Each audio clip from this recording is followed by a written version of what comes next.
কি দেখতেছেন ভাই? চিপ জ্বালাচ্ছি? না রে ভাই, চিপ জ্বালাচ্ছি না, এগুলো সবগুলো হচ্ছে বিষ। এই বিষ আমরা প্রতিনিয়ত আমাদের সন্তানদেরকে এবং আমরা নিজেরা খাচ্ছি, এবং প্রতিনিয়ত এই প্রসেসড ফুডগুলো খাওয়ার কারণে আমাদের যে 4টা সমস্যা ভয়াবহ হচ্ছে, সেই 4টা সমস্যা নিয়ে আজকে কথা বলবো আপনাদের সাথে। আমরা আমাদের সন্তানদেরকে আমাদের পরিবারের হাতে এইরকম চিপস, চানাচুর, ড্রিঙ্ক, কোল্ড ড্রিঙ্ক, ফ্রুটিকা, লিচি, কেক, যত রকমের প্রসেসড ফুড আছে আমরা দিচ্ছি নির্দ্বিধায়, এবং আমরা আমাদের সন্তানদেরকে খাওয়াচ্ছি, আমরা নিজেরা খাচ্ছি, এবং 2 দিন পর পর মেডিকেলে যাচ্ছি নিজেদের অজান্তে। অনেক অল্প বয়সী মানুষদের হার্ট অ্যাটাক হচ্ছে ভাই। আপনারাও জানেন, আমিও জানি, সবাই জানি, কিন্তু আমরা এটাকে ন্যাচারালি বলে চালিয়ে দিচ্ছি। এগুলো সবই আমাদের হাতের কামাই ভাই। প্রথম নাম্বার সব থেকে বড় রোগ যেটা ডায়াবেটিক এবং ফ্যাটি লিভার, যেটা প্রতিটা ঘরে ঘরে রয়েছে ভাই। এখন এই প্রসেসড ফুড যত রয়েছে ভাই বাজারে, সবগুলোর মধ্যে অতিরিক্ত রিফাইন্ড সুগার এবং ফ্রুক্টোজ থাকার কারণে আমাদের রক্তে অতিরিক্ত হঠাৎ করে সুগার লেভেল বেড়ে যায় এবং আমাদের ফ্যাটি লিভারে চর্বি জমা শুরু করে। তখন আমাদের ফ্যাটি লিভার এবং ডায়াবেটিক হওয়া শুরু করে এরকম। দ্বিতীয় নাম্বার হচ্ছে উচ্চ রক্তচাপ, এবং আমাদের হার্ট অ্যাটাক হচ্ছে এই রক্তচাপের সাথে সাথে।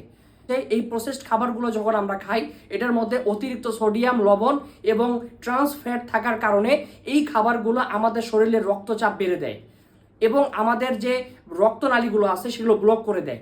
তার কারণে আমাদের হার্ট অ্যাটাকের মতো বড় রোগ হচ্ছে এবং উচ্চ রক্তচাপ হচ্ছে ভাই। সব থেকে বড় যে রোগ নিয়ে আমরা আতঙ্কে আছি সেটা হচ্ছে ক্যান্সারের ঝুঁকি।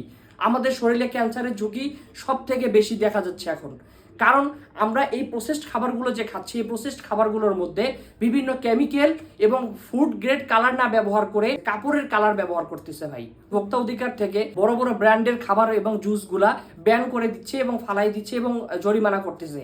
সেগুলোতে পাওয়া যাচ্ছে কেমিক্যাল এবং কাপড়ের রং ভাই। ফুড গ্রেডের রং, অনেকগুলোতে কাপড়ের রং পাওয়া যাচ্ছে। কেন হবে না মানুষের ক্যান্সার? তৃতীয় নাম্বার হচ্ছে এখন সব থেকে প্রতিটা ঘরে ঘরে যে সমস্যা, সেটা হচ্ছে খাদ্য হজম হওয়ার সমস্যা, পেট ফাঁপার সমস্যা, গ্যাস্ট্রিকের সমস্যা। এই প্রসেসড ফুডগুলোর মধ্যে ফাইবার না থাকায় মানুষের কোষ্ঠকাঠিন্য হচ্ছে, এবং আমাদের পেটে থাকা যে ভালো ব্যাকটেরিয়াগুলো আছে যেগুলো হজম করতে সক্ষম বা হজম করতে সহযোগিতা করে, সেই ব্যাকটেরিয়াগুলোকে ধ্বংস করছে এই প্রসেসড খাবারগুলো।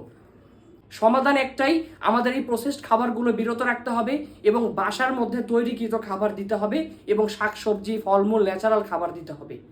আমরা সবাই সতর্ক হব এবং শেয়ার করে অন্যদেরকেও সতর্ক করবো ইনশাআল্লাহ। সবাই ভালো থাকবেন। আসসালামু আলাইকুম।